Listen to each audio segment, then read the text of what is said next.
So I knew I wanted to have our special guest speaker here with us today. This is Peter Van Coutren. And I met Peter several years before COVID when I was at the main branch of the San Jose Library and happened to wander up to the 5th floor, which is where the Martha Heasley Cox Center for Steinbeck Studies is located. And when I was in that room, I was kind of awestruck, like I was in a cathedral or something, and that kind of caught Peter's attention. And he came over and introduced himself and showed me around and just casually mentioned that he speaks in the community sometimes to share his knowledge and enthusiasm about Steinbeck. And genius that I am, I stored that information around right up here for several years, and he was very kind to agree to come. So let me just tell you about Peter. He's been a library professional since 1990. Worked at the libraries at Stanford, also at the library of the computer company Sun Microsystems. He's been a San Jose resident for 50 years. And for the last 16 years, he has been the archivist at the Martha Heasley Cox Center for Steinbeck Studies, which is a joint project between San Jose State and the main library. So we're so grateful that he's here with us today. Please help us welcome Peter Van Coutren.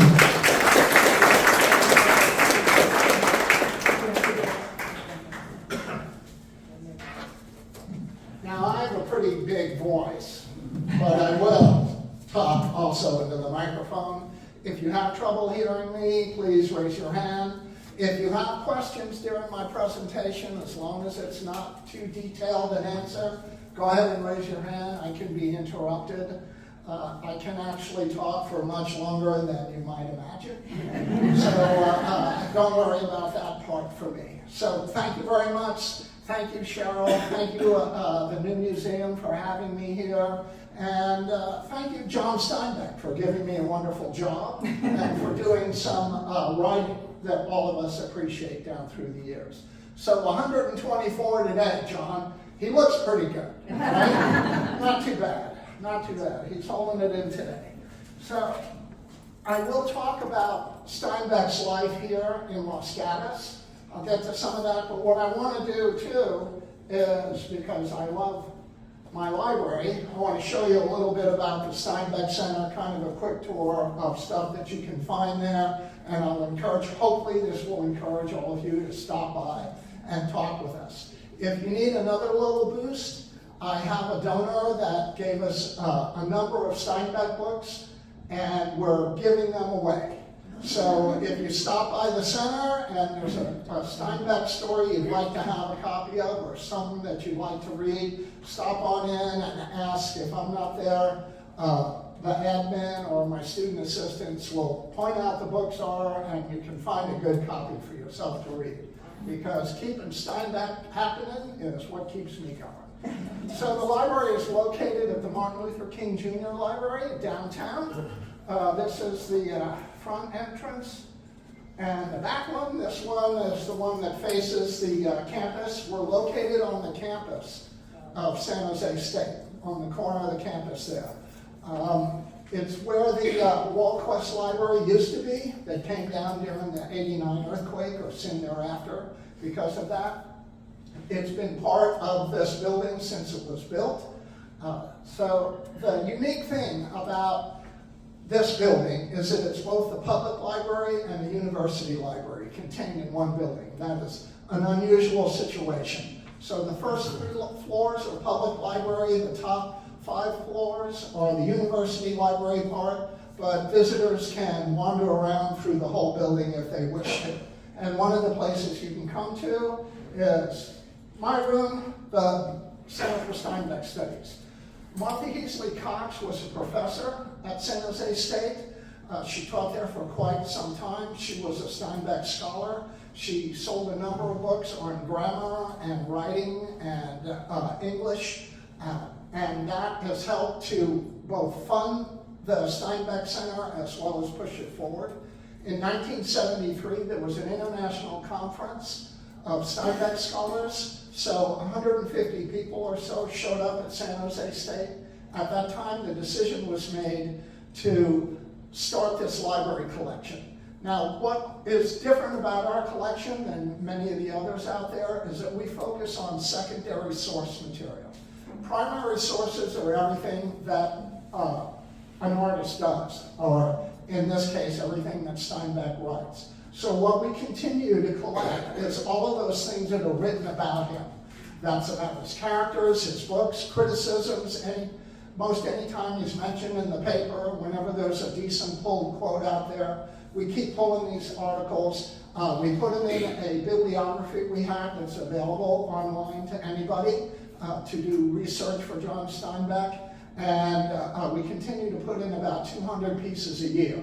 These are scholarly pieces that are pretty in-depth, peer-reviewed pieces, down to mentions in newspapers, notices of when they're doing Mice and Men again, which is being constantly produced all over. I just saw a notice the other day about the opera for the Grapes of Wrath being produced someplace. So Steinbeck is alive and well out there at 124. I mean, just so this is the entrance to my my center. You can see it's a nice big open room. We've got a lot of material in here, a lot of things that people can come in and check out.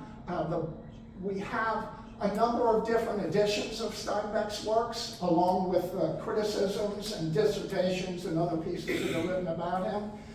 They say that he has been translated into over 100 different languages. I can show you a representation of 41 different languages, including Braille.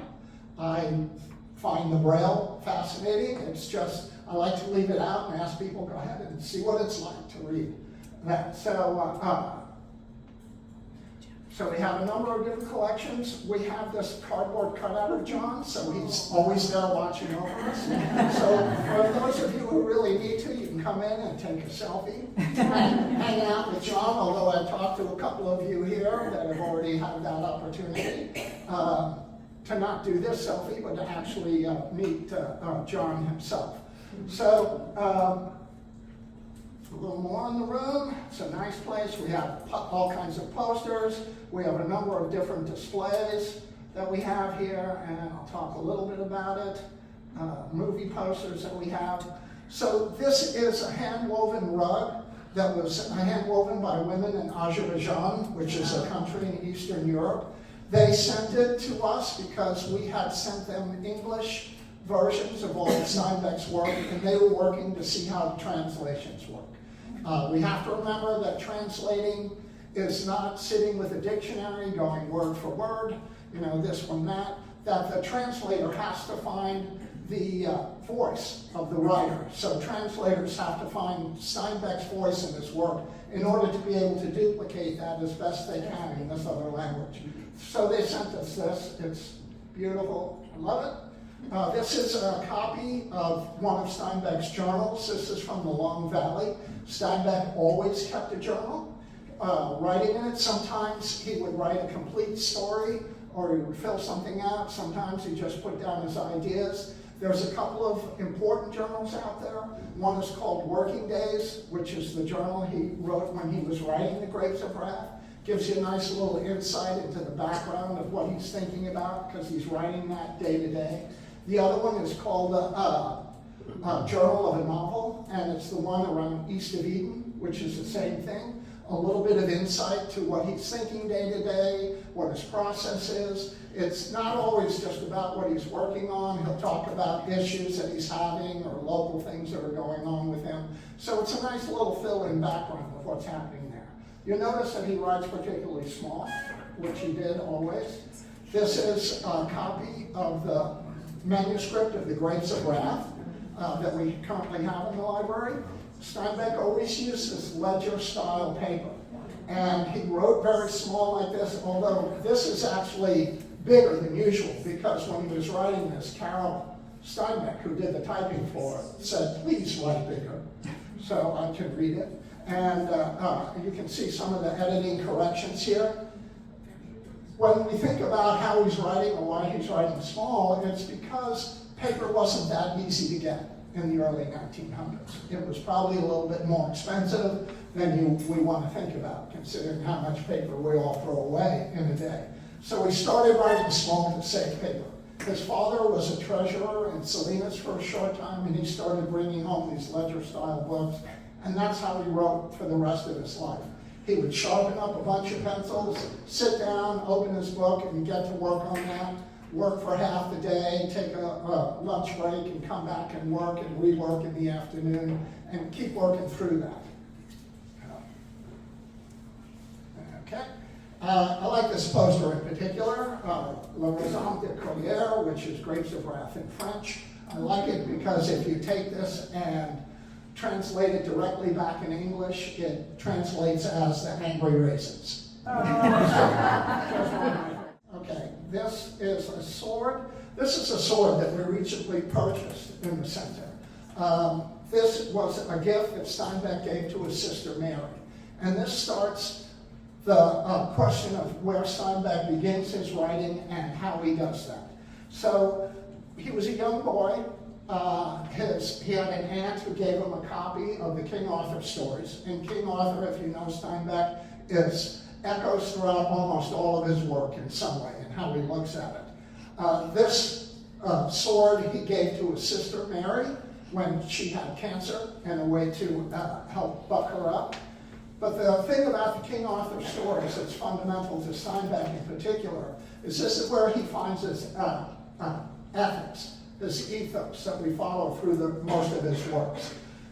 The King Arthur stories tell us about a round table where nobody's above the law, and that was something he believed in. It talks about that the privileged need to reach down and help those that are not privileged, that they need to do that. That's the right thing to do. And these ideas echo through his writing. This begins his empathy for those that are pushed to the margins, those that are somehow pushed to the edge of society through no fault of their own, just trying to have their life and move forward. And we see that reflected in everything. So here he is with Mary, sitting on their pony Jill. It's not the red pony, but it's their pony Jill. So what he's doing with Mary is he's reading these stories, and with other friends of theirs, they're acting them out during the day. So we have Steinbeck, who's now come to appreciate these old legend stories that have been written down, and he's appreciating the way language works. He's reading the Caxton translation of it. He's amazed at how language builds on itself. He finds himself amazed that these stories are 1,000 years old and they're still relevant today. So this gives him an idea of how he wants to do, how he wants to become a writer and push forward. But secondly, what I find in this is every day he's imagining how these stories are going to be. So he's going out every day, acting these stories out, getting his friends to do it. So he's the beginning of a budding writer, of somebody who wants to retell the King Arthur stories, which is something that follows him the rest of his life as he tried to retell the King Arthur stories. Later on in life, he spent about 10 years working on the King Arthur stories to have a retelling. He got stuck and never really finished it, but he worked hard in it, and it still shows up. So the other part about this sword is what you see in the middle is he did this calligraphy for his sister. When they played these stories as children, she acted the squire, and he was the knight.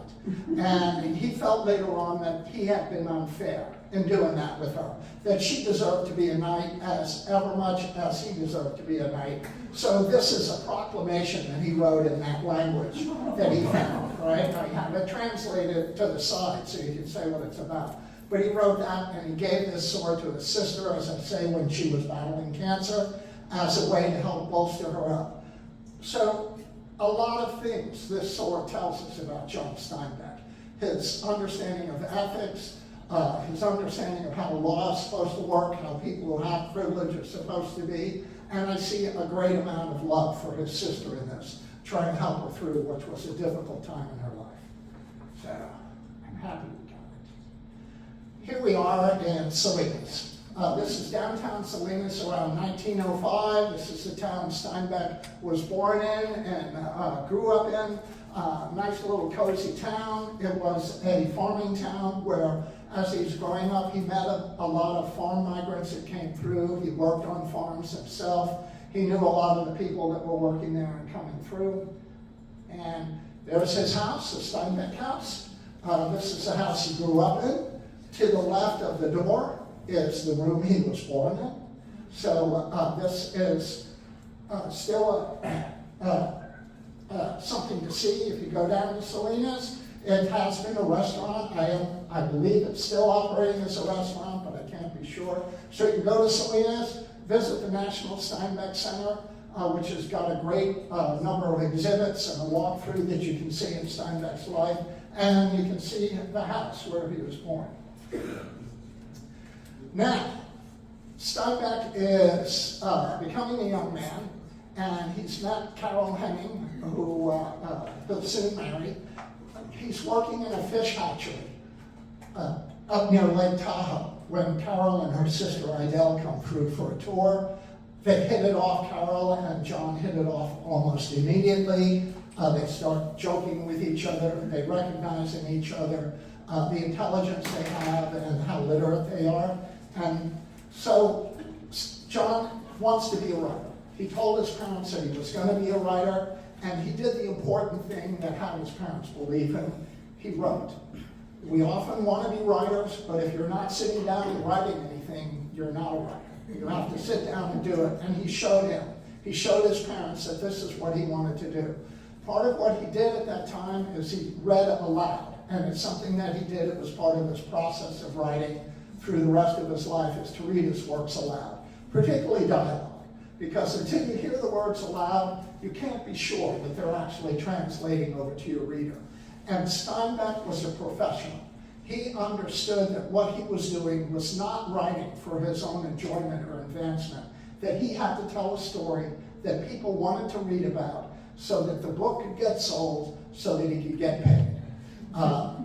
Artists like to eat, like everyone else, right? And John was someone who liked to eat as well. So they moved into this house. This was the summer home of his parents that they had, that his father and grandparents had built over in Pacific Grove. So John and Carol are living here. He's starting to write. Carol is doing a couple of different odd jobs around town in order to bring money in. He's writing, he's fishing in order to feed them. And this is where that begins. But there's a nice photo of Carol around that time too. Again, I find her a fascinating person all on her own. She did like cartoonish drawings when they were all living down in Eagle Rock near Los Angeles. They're delightful pieces of them jumping over the furniture or making beer or sunbathing out in the backyard. She has a couple of sculptures that we have in the center. She wrote poetry. Some of it's a tad bawdy, but she wrote poetry. She was well-read. She was said to consume 3 or 4 books a day. So she was pretty much on par with having an understanding of where John was at. And Steinbeck read constantly too. It's just one of the things that writers do.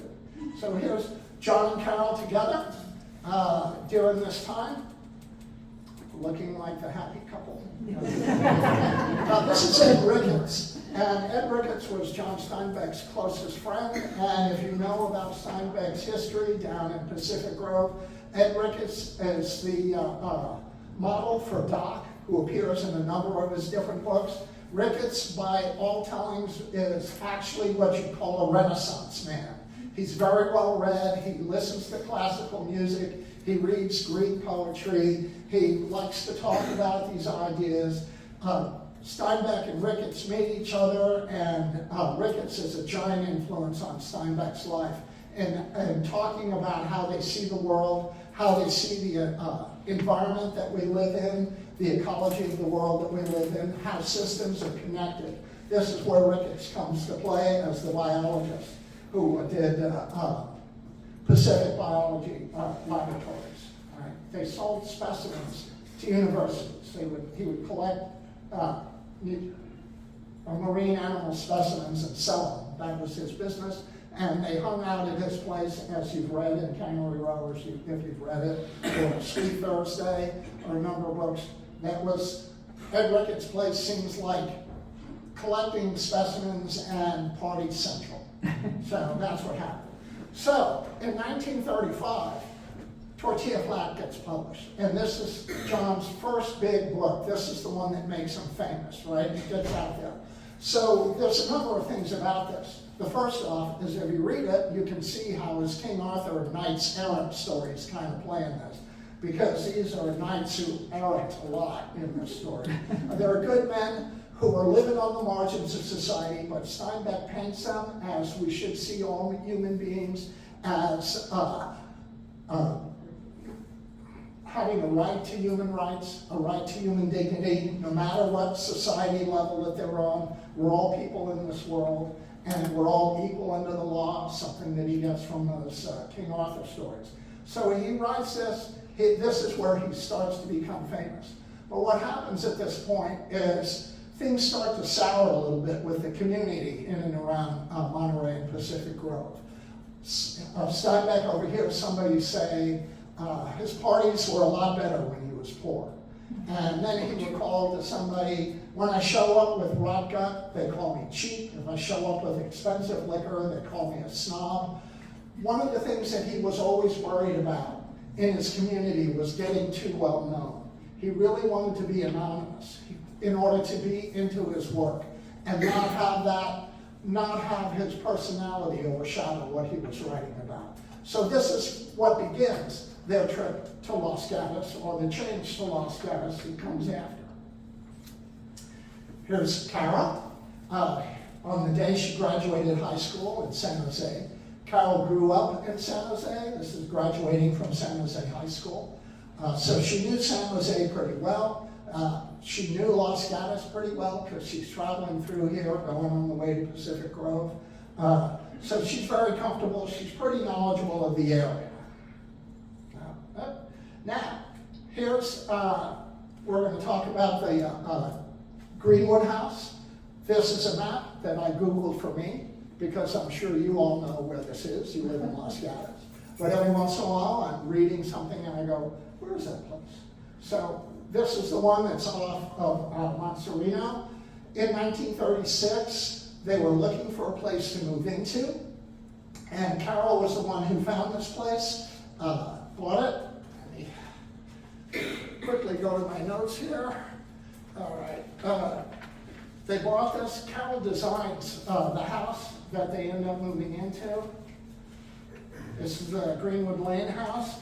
She's designing it. She had a pretty good hand with what she wanted to design in this. It turns out she probably had a good designer's aptitude for it. So she designs this and has this built. She was working with agent Effie Walton, and they found a little more than a half-acre plot up in the mountains there that they enjoyed, that was comfortable. John boasts that it had 6 varieties of oaks. He was very happy with the place. Nearby was one of the largest prune bearing orchards, and a little farther north are the vineyards of Paul Masson, where Steinbeck's friend Martin Ray lived. He made a nice wine. She helped design Carol helps design a house that did not scar the landscape, which was a topic she often had with Ed Ricketts. Ed Ricketts is very influential in the idea of ecology and how people interact with the environment that we're in. So she hires Lawrence Case, who was a reputable local builder, and they constructed this house about 1,500 square feet. Porches in front and back, 2 bedrooms, a dining room, kitchens that overlooked the Santa Clara Valley. Nice little place, much bigger than what they had been living in Pacific Grove, and they felt they had a lot more room. So it's a nice little kitchen. I noticed it has a dishwasher. So all the amenities, I might say, if I was actually the realtor pushing this forward. They have a great sound system put in here. It's put together by Paul Verbeck, who was a friend of Ed Ricketts at the time. They had large stereo speakers constructed by Richard Albee, who was a friend of Carol and John's also at the time. Carol said they looked like baby coffins, but stereo speakers are that. Although Carol, because they had hard scrabble times, and neither of them, Steinbeck was always through his life worried that he was going to run out of something to write about, and then how would he make money, right? So, and Carol was also worried about this as well, but now they're making money, they're doing okay, but she's still, they bought a record player. She thought it was too expensive at $75.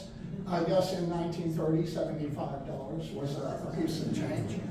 And they started buying jazz records, a number of different records actually, but jazz is something that they both really enjoyed. Carol said jazz let her forget. She liked listening to jazz music. And they would sit there listening to records, and they have quite a record collection that we have at the center. And I'll tell you a little bit more about that later. So they have jazz, classical music, blues, Cuban folklore, swing, Mexican rancheros. They listen to bluegrass, folk music, Woody Guthrie. They listen to Ma Rainey, Billie Holiday, Ida Cox, Trixie Smith. All of these were people, famous singers and jazz people of the time. They listened to Count Basie, Eddie Condon, trumpeter Frankie Newton, Blue Waters of the Yerba Buena Jazz Band. When he was writing The Grapes of Wrath, one of the things that Steinbeck used was classical music so that he wouldn't write too fast. He put it on in the background. He knew that this was an important work, but he didn't want to rush his writing through. So the music helped him slow down. He listens to Bach's Art of the Fugue and The Swan from the Carnival of Animals out there. And these are pieces that help him get his rhythm. And he often talked about that he wrote with music, that he wrote with the rhythm of music. Thank you. And you can hear his, when you read his writing, you can see that it has a nice syncopation to it. He's not trying to push the ideas forward. He's trying to make sure it's measured and come out. What I have on my website, here's another nice view of the house there off of Greenhaven. And here's John doing his writing thing. John always wrote, as I said, pencil on paper, sharpened up pencils and sat down. He very rarely used a typewriter. He had one later in life and he used it to write letters often, but he was a hunt and peck kind of typist. And so he often found somebody else. Carol did a lot of his early typing in his life. So here's part of the record collection that we have. And I want to mention that we have on our website, we have a listing of the records that we have in the collection. And what we did a couple of years ago is we attached links through the thing so that you can find the song, click on it, and listen to the music that John Steinbeck and Carol were listening to on those long nights when they were sitting by the fire. It's very nice. So, and I'll tell you later about how to get there. So, In Dubious Battle. In Dubious Battle is the book that Steinbeck has finished before they moved in to Los Gatos.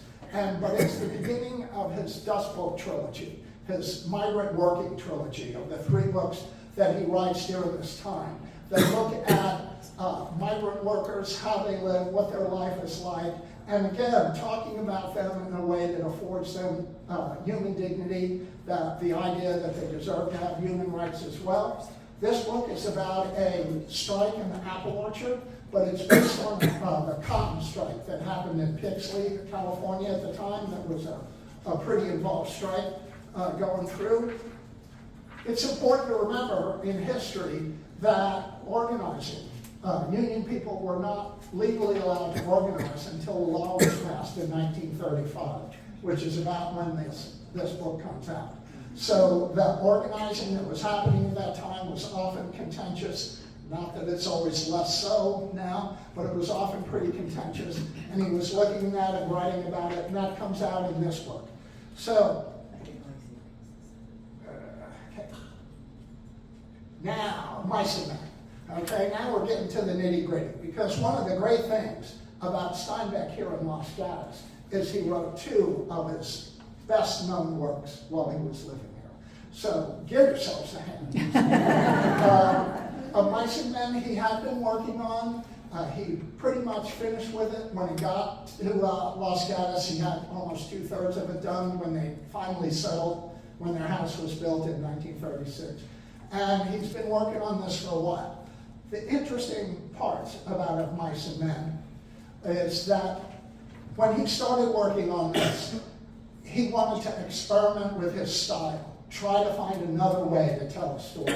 And Steinbeck was always looking to experiment how he wrote, how he was going to reach his reader, how he was going to tell a good story, and to make it a little bit different from the story that's been told before. What he thought he was working on at the time was a children's book. Right? So he's looking into how children see the world. Why is the sky blue? Why is grass green? All of those things that come into a children's mind of how they're working at it. When you read of Mice and Men, you know it's not a children's story. But this research informs Lenny Small, one of the main characters in Of Mice and Men, who is a big, strong man with the mind of a 3-year-old child. So that's what he's thinking about at the time. Now, the other story that I've heard, and when I was researching this, it gave a little doubt to it, but I'm going to tell you just like Steinbeck would tell a story. I'm going to mix all the components together and act like it's all one thing. So, supposedly, he was walking around Los Gatos as he took his daily noon break, and he saw people lined up at a theater. And he had the thought at the time is, people are going to stop reading. They're going to go to movies and theaters. They're going to see plays. They're not going to read my books. I have to write so that people will read my stories, or write for a play, or write for the movies, write for the theater. So that begins how Of Mice and Men gets transformed into this form of his called a play novelette, which is a play that reads as if it's a novel, or a novel that can read like a play. And how these things differ is that when you're reading a typical novel, you get a lot of exposition by the characters in their heads. It's not said out loud.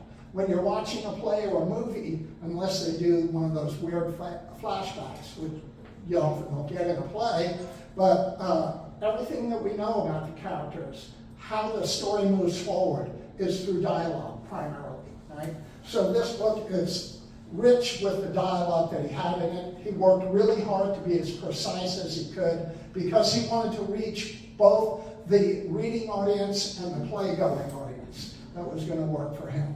So that pulls in and how he gets to writing Of Mice and Men. He's with Carol at the time, and again, she's brilliant. She came up with the title Of Mice and Men. Steinbeck's title was Something That Happened, which is a little less grand. This really talks well. It also imbues part of what the character, Lenny Smalls, is going through with this. This is a quick reading book. You could probably read this in an afternoon. Many people have. It is easily translated into a play. The first time it was actually done as a play in San Francisco, it hadn't been put into that play script format yet, and the producers up there just used the book and the dialogue, and it worked fine. So I'm told, right? There's many things about it. So they're living up in Los Gatos at Green Haven. A lot of people are coming by to visit them. Here we have Burgess Meredith and Lon Chaney Jr. relaxing in the pool. Oh, no, I'm sorry. This is a scene from Of Mice and Men when they're on the run at the beginning in the water there. Burgess Meredith becomes a close friend of Steinbeck's. They see him often over the next few years. Another person who shows up is Charlie Chaplin. When Steinbeck is living at Green Haven, Charlie Chaplin shows up, and Steinbeck doesn't know quite who he is. Chaplin knows who Steinbeck is, so he's a little leery about who this guy telling me who he is showing up. So he's wondering whether his place is private enough. So he begins to construct a fence around it.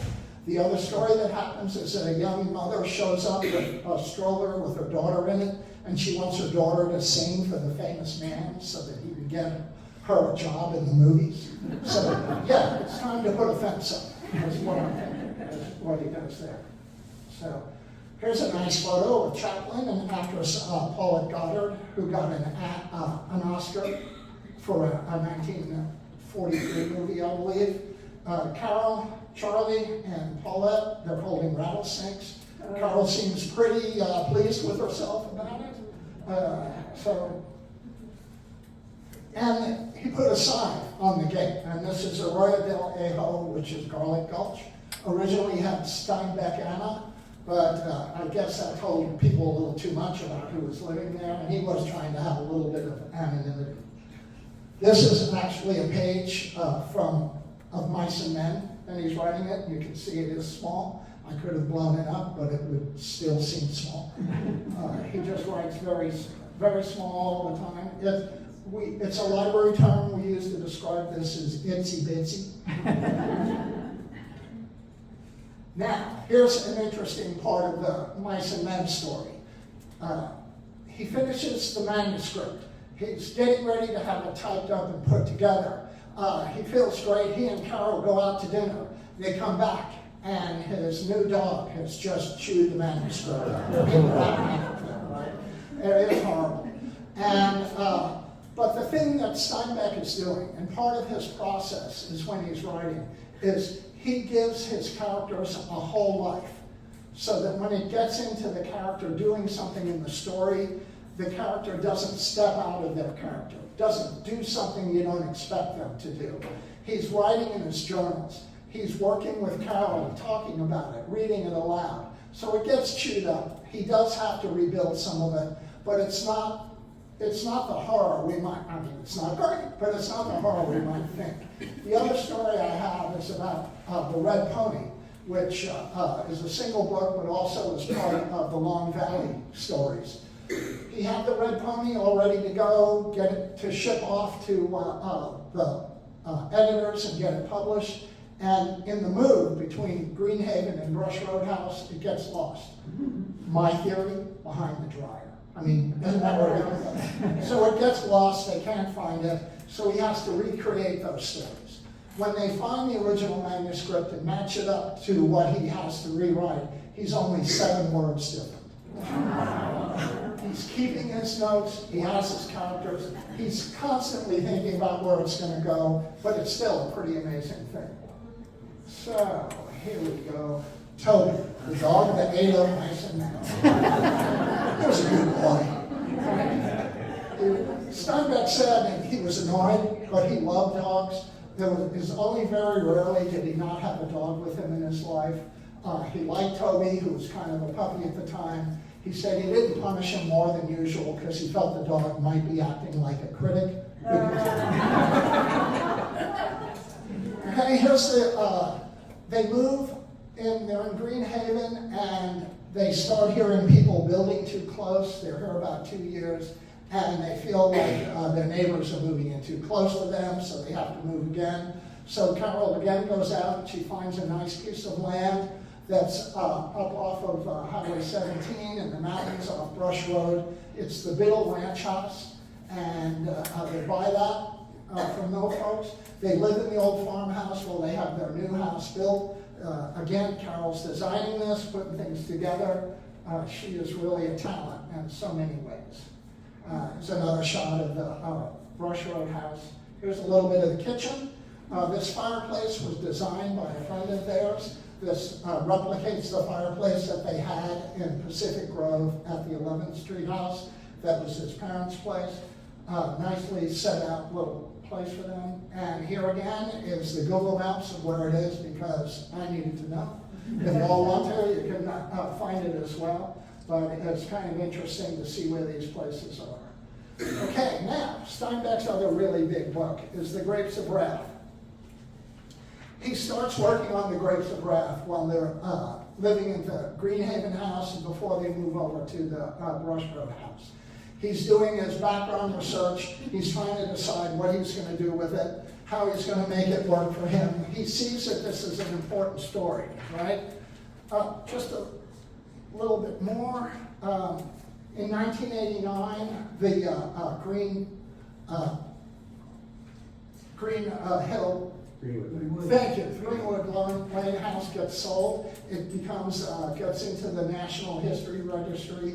They built it for about $8,000. They sold it for, which nobody who lives in California will be surprised, $6.5 million in 2004, I believe. So there you go.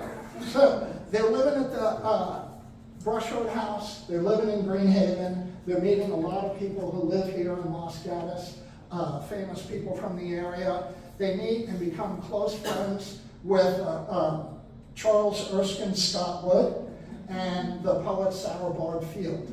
These are a pretty well-known, a liberal and astute couple.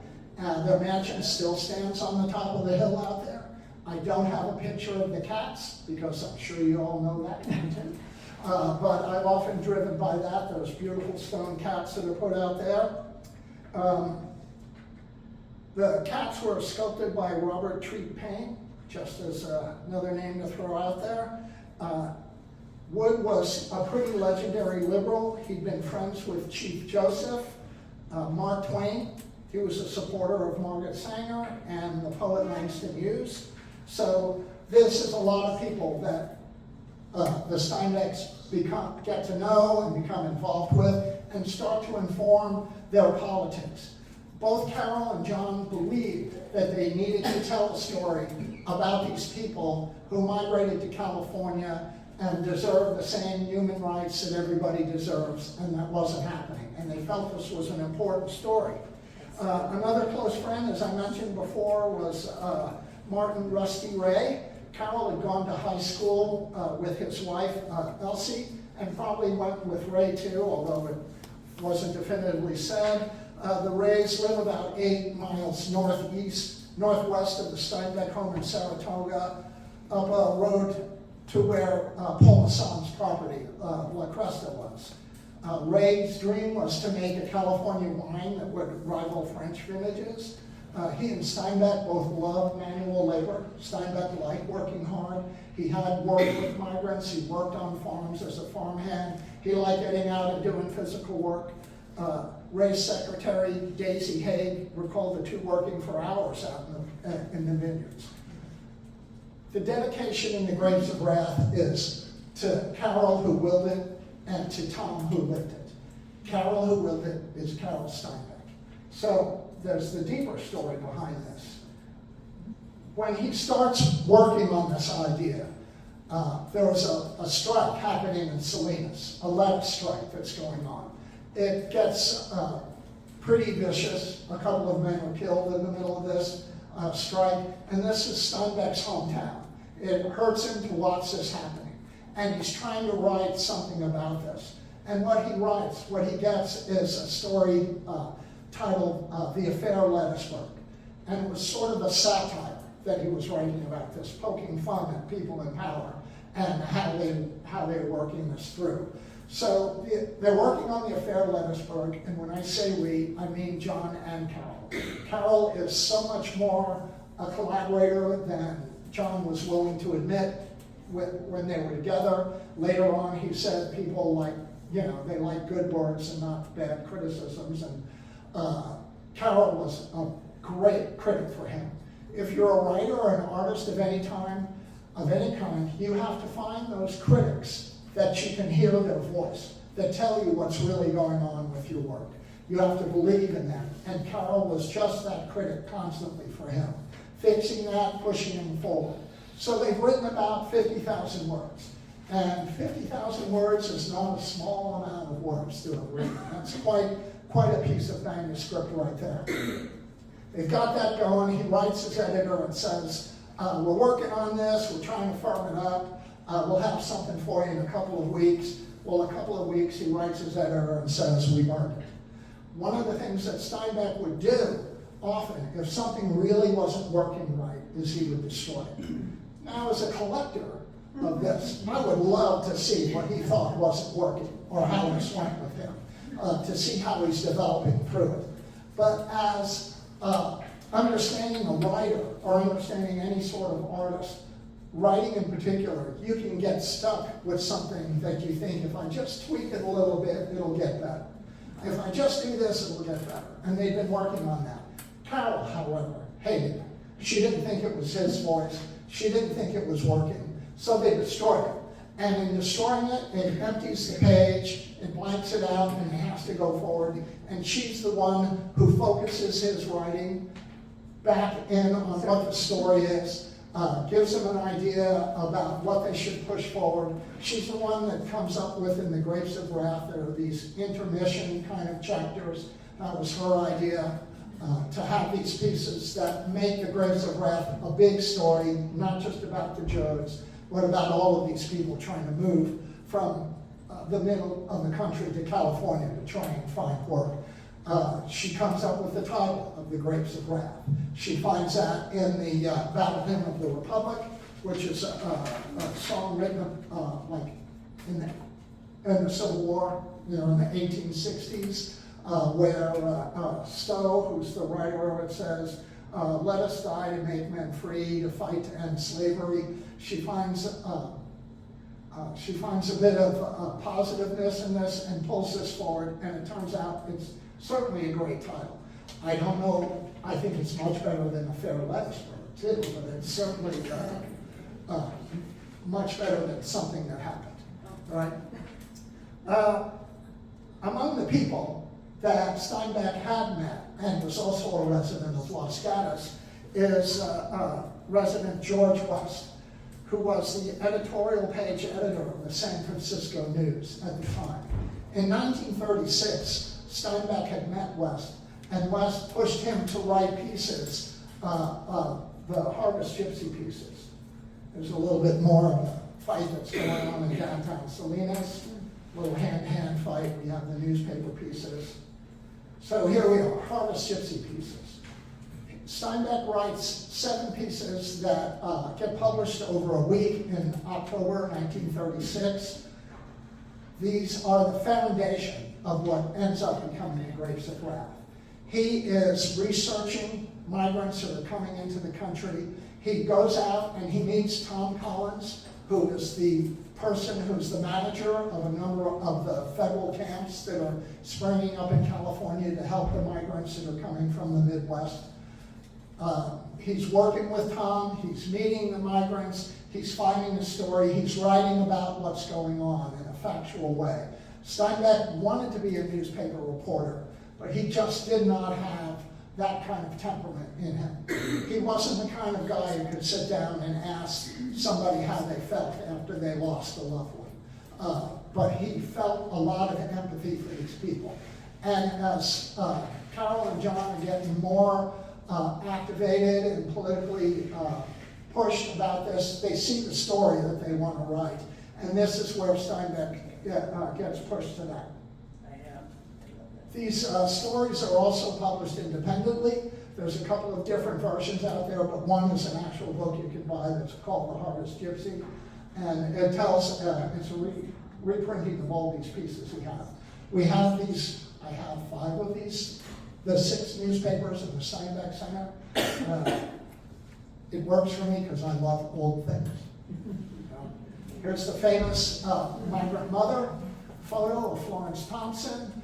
This is taken by Dorothea Lange, who was working for the administration at the time, documenting what was going on with this. She took a number of wonderful photos. This one is from the cover. It's called Their Blood is Strong. This is a reprinting of those Harvest Gypsy pieces as well. This was printed and pushed out by the John Lubin Society in order to make money to help fund migrant causes, to help people eat, find a place to live. Okay, so human kindness. Here we go. So they meet a lot of different people. In and around in Los Gatos, and one of those is Ruth Comfort Mitchell. Now, Ruth Mitchell was about a generation older than the Steinbecks at the time. She was more the generation of Carol's mom and John's mom, and she was a little bit more politically conservative at the time. She wrote what are considered light pieces, I suppose, little melodramatic pieces of the times. One of the things about her is that there was much to admire about her own energy and social activism as well. She had a great love of California. She helped Chinese slave girls in San Francisco escape their servitude. She acknowledged monthly ethnic California, was interested in Japanese culture. She wrote melodramas with Asian cultures in it. Now, they were stereotypical, to be sure, given the times, but she wrote about them, not dismissing them. And at least like Steinbeck, she noted the state's cultural diversity. After The Grapes of Wrath, she devoted her energies to writing what she saw was the other story of human kindness, the opposite of the grapes of wrath. And it's a sunny piece of how it works out. However, she understood Steinbeck's stature at the time. She signed a copy to him from a Los Gatos wildcat to a literary lion. So she had an appreciation for his writing as well. Shows you something that I like about good writers is that they appreciate other writers, how they write, the story they have to tell. Politics, of course, can be a part of that, but it's the art that we love. Not always a Los Gatos, someone who lived here, but a visitor to Los Gatos is Carrie McWilliams, who wrote a book called Factories in the Field. This is a companion to The Grapes of Wrath, and this talks about what was actually going on in the fields, how migrants were living. It's a nonfiction piece of investigative reporting, and it pretty much verifies the things that Steinbeck put into his fictional work. Among the other stories that happened around this is when Darryl Zanuck, who was the producer of the movie The Grapes of Wrath, it was his wife who said, "You should make this movie." And he read the book and he goes, "Well, okay, but is it true?" So he hired a private investigator to go out around California. The investigator comes back and says, "It's worse than it says in this book." So Zanuck felt, good, I can make the movie, right? He can push that forward. The other thing that happens at this time is the then First Lady, Eleanor Roosevelt, who writes a daily column in the newspapers, circulated pieces about what's on her mind and what she's reading. She reads The Grapes of Wrath. She comes out to California. She investigates this for herself. So she tells the country in her piece, it is true what he's writing about. This isn't a made-up story. This is actually happening to people out there, and Steinbeck hit it. So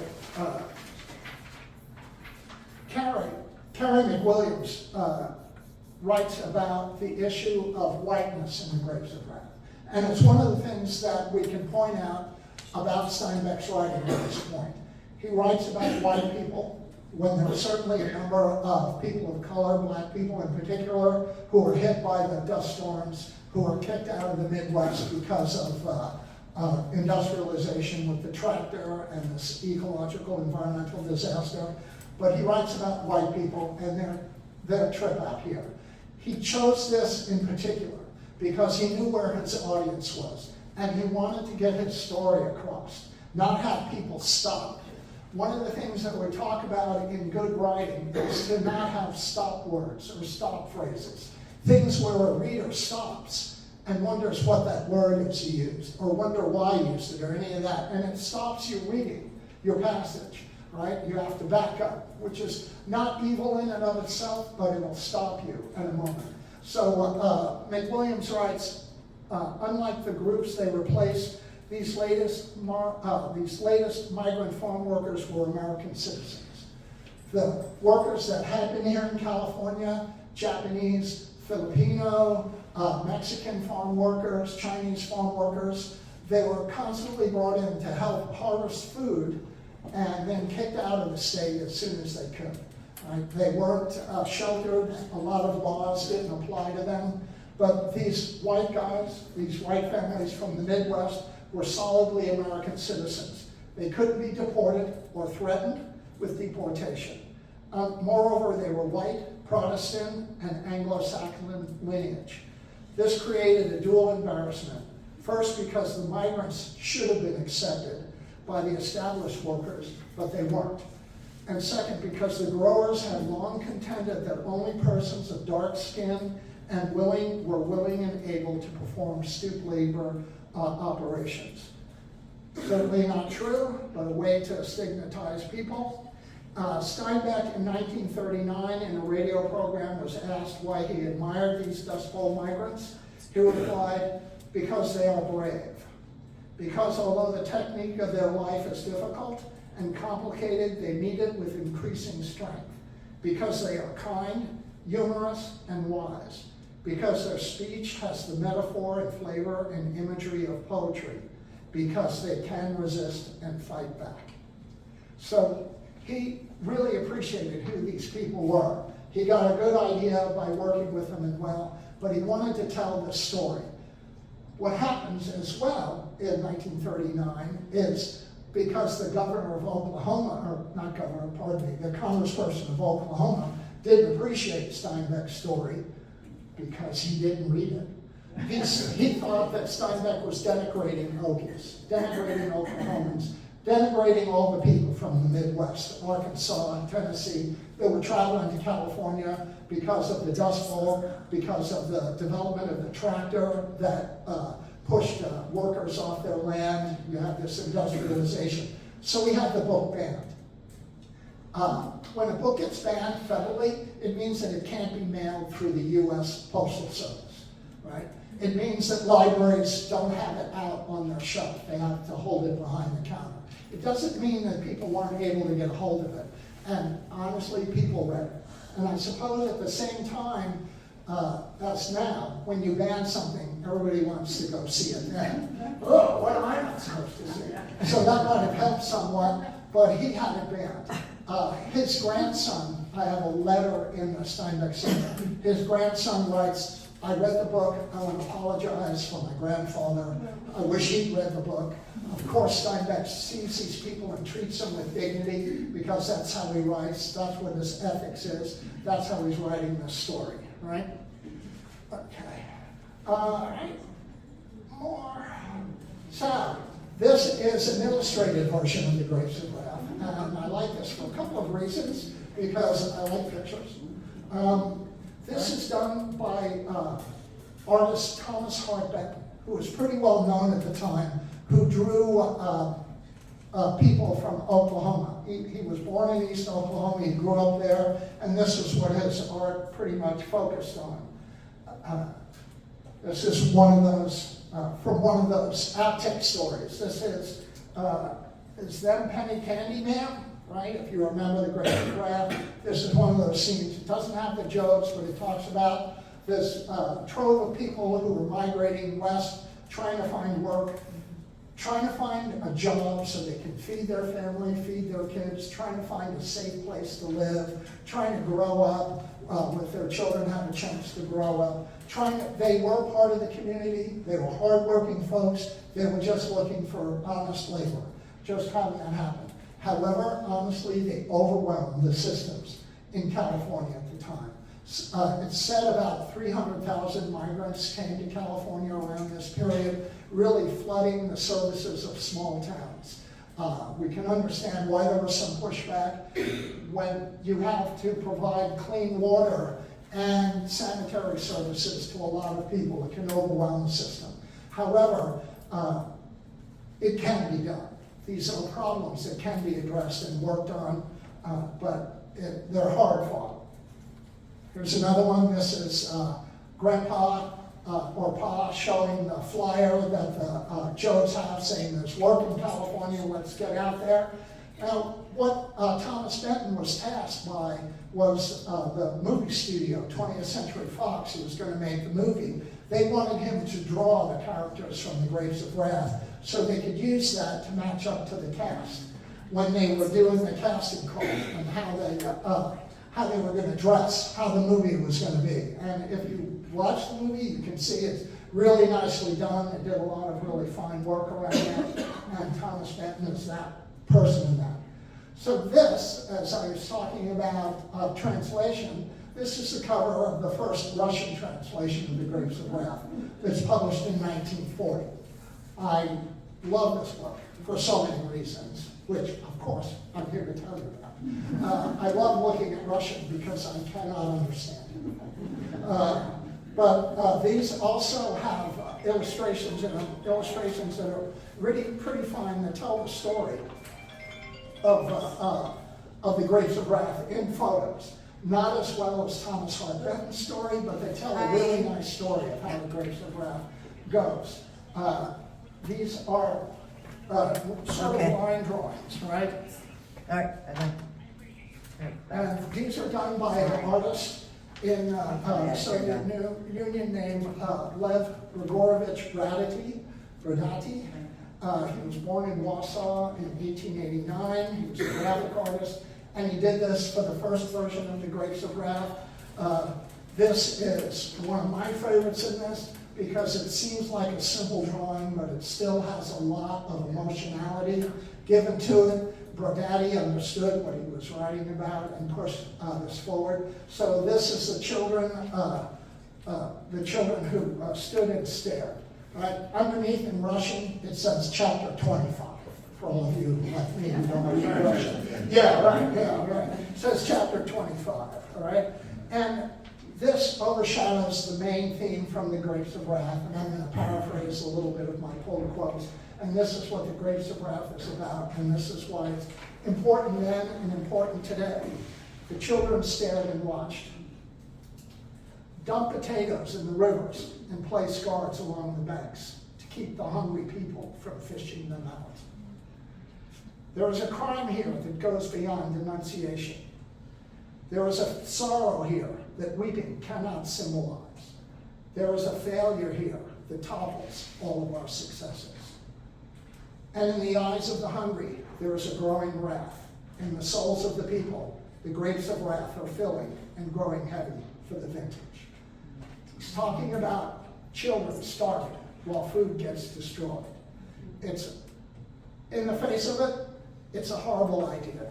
People were going hungry, children were literally starving, they were not getting vitamin C, they were dying of pellagra, they were dying of other diseases, food was getting destroyed, potatoes dumped in the river, oranges had kerosene sprayed on them, livestock was slaughtered and buried in line so that hungry people couldn't eat in order to support the prices, the farm prices of what was going on at the time. This is unconscionable, but it was not inevitable. We can look at this and decide who we are as a people and go forward in the same way. We need to do what Steinbeck did, is treat people with human dignity, apply all people with human rights. We're all humans and equal here. If we take that away from somebody else, we lose it for ourselves. Here's the, this is the photo of the cast of The Grapes of Wrath, the movie that came out. So Zach has this out. I told you his story. It's real. Make the movie. You can see a little bit. I'll show you another photo. Thomas Benton and how he does drawing these people and how they look with this. So back to the Soviet Union. The movie gets made. Joseph Stalin, the Soviet dictator, is in power. They want the movie. They've read the book. It's a denunciation of capitalism. They want to show their people how horrible capitalism is in this country and how it's not working. So they pull the movie out, and Stalin watches it, previews it before they show it. He gets done and he goes, "We can't show this movie here." They show these people, they're able to buy trucks and cars. Our people can't buy trucks and cars. We can't say that capitalism is bad when you can go out and buy a truck and car. So we're not showing the movie. So like most censorship, it worked just about that well. The book was passed around also in the Soviet Union and was that 1940 version. When they translated it, they did change the voice of it a little bit to be a little bit more anti-capitalist, a little bit more socially progressive, I could say. But later on, the translations are pretty much straightforward. The other interesting part about the Soviet translation is that when you translate a book, the author has to find the voice. I said before. They have to find the way that they tell the story. And part of that is finding a dialogue that your readers will understand. If you read the Okie dialogue in our English version, we understand it, mostly, right? I mean, it's English, we can see, we understand that. The translator had to find the voice of the Okies. What he chose was the voice who worked out in the country and worked their farms and were also looked down as illiterate, ignorant people. He used the voice accents of the Ukrainians. So there's a little look into what might be going on there. I find it really unfortunate that we have a propensity to look down on the people who grow our food. If somehow doing this hard work to feed us makes them ignorant or illiterate, and it certainly does not. As Steinbeck said, he saw these people as brave, hard-working folks that were trying to better their lives and the lives of their children and just wanted to have a chance. Here's Ma Jode from Thomas Hart Benton. You can see how well that matches up with the cast that actually shows up in the Grapes of Wrath, what he was doing with that. We had an exhibit out using all the photos that Benton and some of the photos that Brodaddy had that actually tells the story, this great story in pictures and illustrations. And just to show you we have a sense of humor, this is, on the corner is The Wrath of Grapes. It's a Mad Magazine parody. When I say I collect everything about John Steinbeck, there you go. Nothing as heavy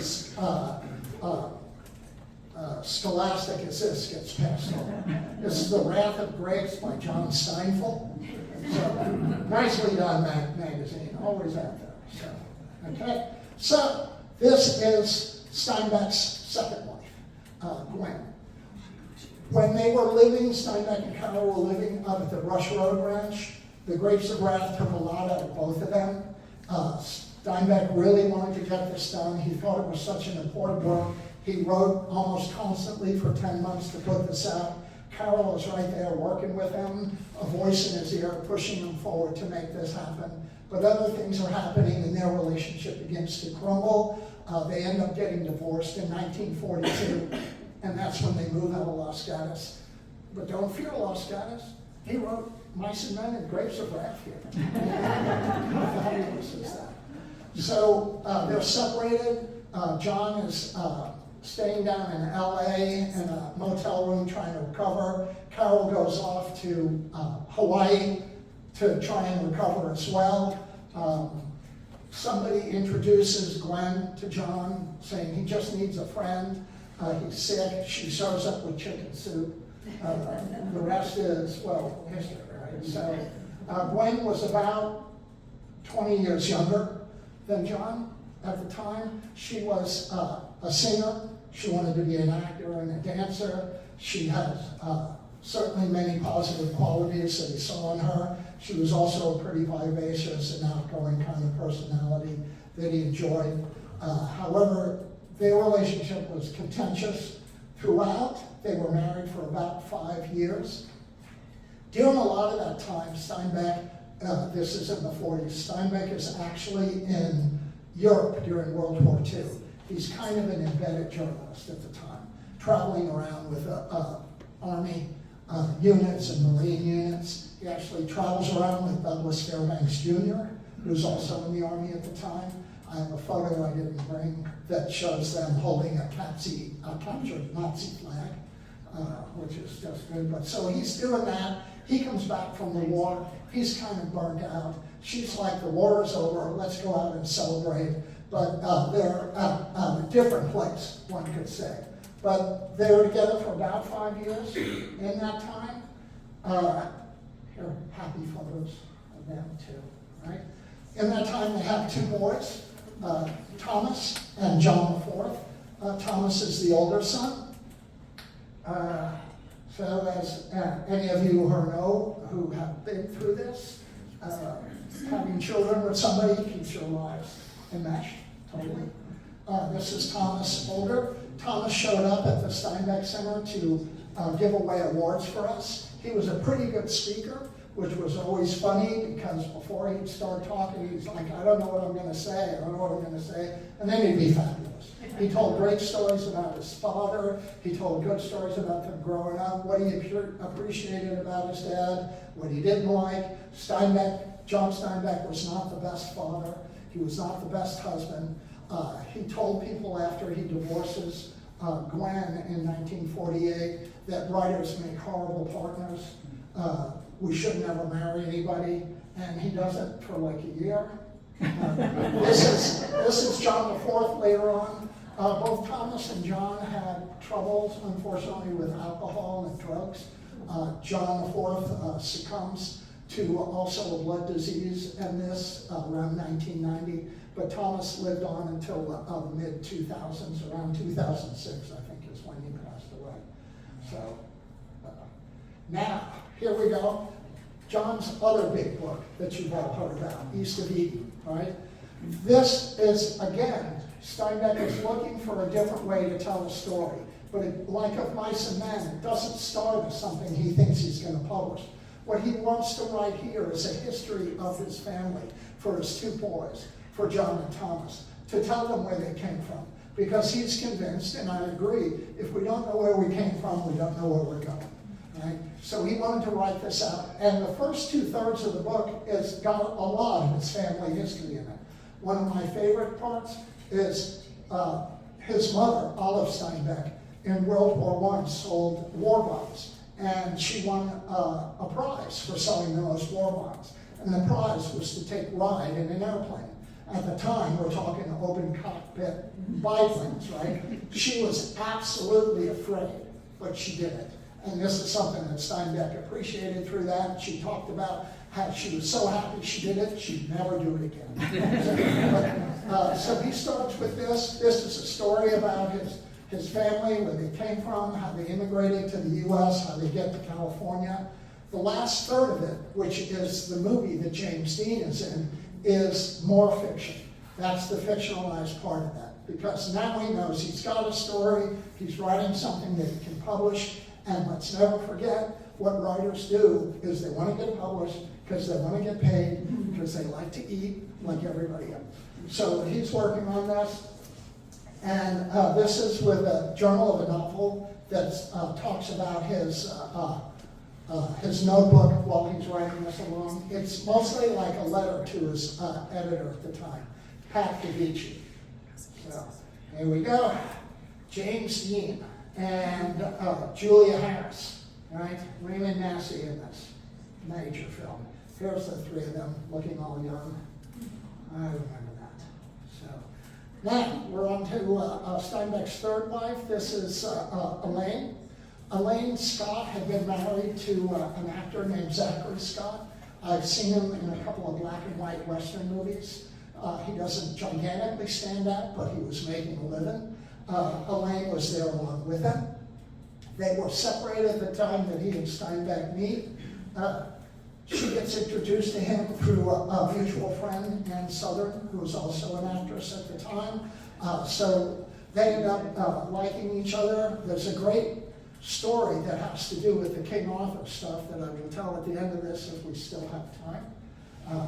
So Elaine is vivacious, outgoing, a big personality, again in her own right. The difference between her and Carol is that Carol was directly involved in Steinbeck's writing at the time, working his editing, typing his stuff. Elaine is not. She hears him read when he's reading aloud, which he continues to do. She knows what he's working on, but she doesn't really offer any comment for that. And they work that out. That works out fine for the both of them.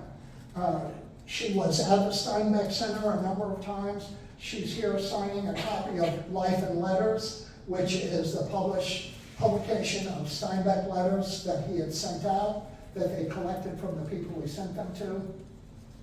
And she edited and helped put that together. Here they are again, happy time.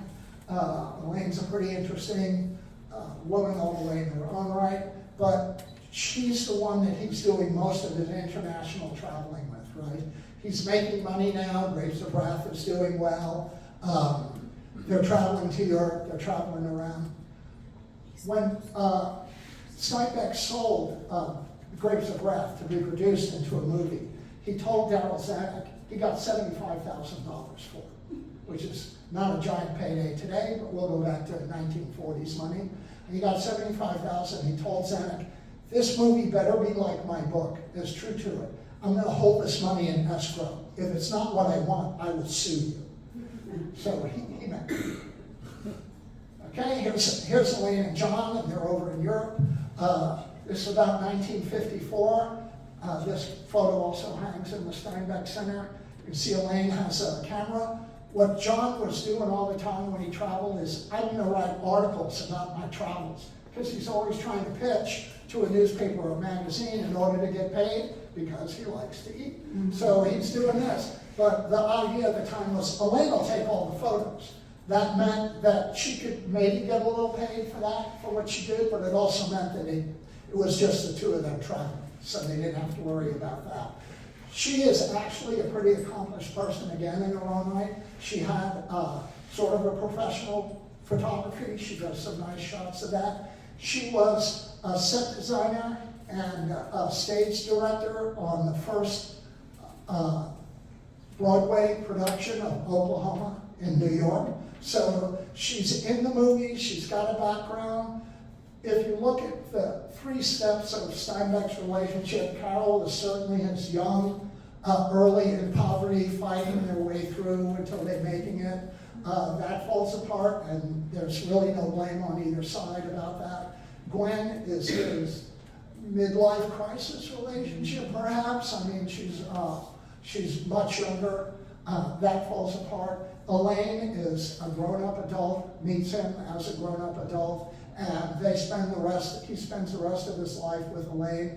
They had moved to New York at this time because he moved there, because that's where plays were being produced. He wants to be close to Broadway because he wants to write plays, or he understands that's what he needs to do. He has a number of other books also that do that play novelette idea. So she's there to take photos and travel around. This could be Greece, I'm not entirely sure. But I like this one she took of him at Stonehenge. Right? Steinbeck was a giant. Giant is probably too small a word. He really appreciated the King Arthur stories and England and the stories it had in them. And now we weave back to his King Arthur stuff. It's always a part of what he writes. It always comes in some way or another. At least that ethics that I talked about shines through all the time. So he's doing that. He's writing at this time. He's in England. It's 1959. He spends about 10 months researching King Arthur, trying to find a different way to approach it. He gets sort of a manuscript done, but he doesn't really get it finished. After he dies, Elaine has it published in the 1970s, and she says that the reason that he got stuck, the reason he couldn't get any further, is that there's a scene in the end of it where Lancelot and Guinevere meet, and they become stricken with each other. And we all know that's the end of the Round Table. Things start going bad from there, right? So Guinevere and Lancelot are standing in King Arthur's chambers, and they're attracted to each other. Guinevere leaves, Lancelot leaves a little while later, and Guinevere is waiting out in the hallway for him, and that's where their relationship begins. And that's what he writes in the book, is they share a kiss at that point, which is not a lot, except it's treason. So, something like that. So where this gets Steinbeck stuck is that he had met Elaine, but they were visiting somebody they both knew in LA. And they're in the same room, and they're talking, and they're discovering they have chemistry, right? And John excuses himself and leaves. A little while later, Elaine leaves, and John is waiting for her outside. They begin the relationship right there. Elaine contended that he got to this point and couldn't write any further because now he put too much of his own life in the King Arthur stories and didn't know how to write himself out of it. At any rate, that's pretty much where he's been stuck with that.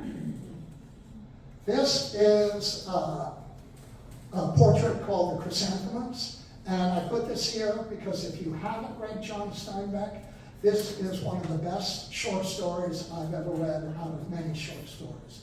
It's in the Long Valley section, and it's just a perfect little short story and how it works through. It's often used in school readers to teach students about short stories, how they work together, how they come together, all the parts that you need of that.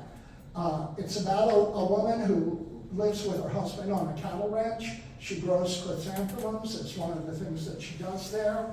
A tinker comes by, and a tinker is somebody who does odd jobs or fixes pots and pans and things like that In this interaction, this woman discovers and has an epiphany about her life that is life-changing and heartbreaking at the same time.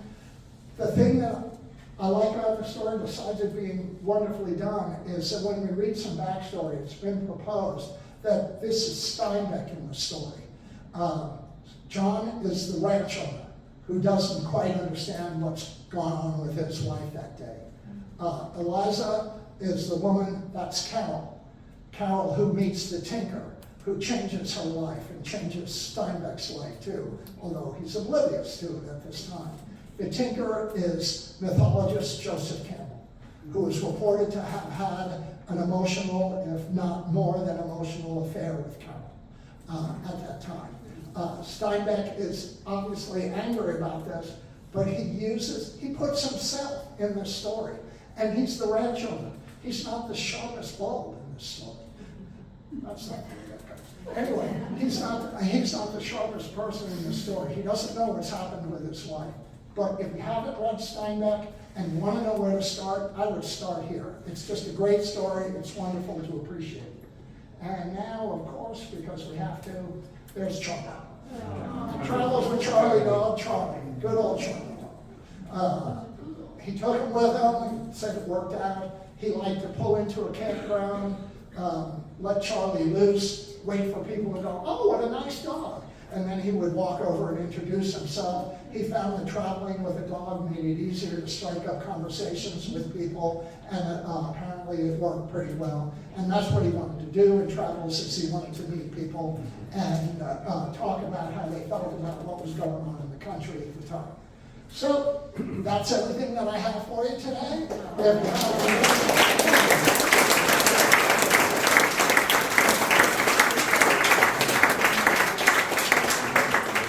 If you have any questions, let me know. Also, I have my business card. If any of you want to be, you can email me any questions that you have, and please come to the center.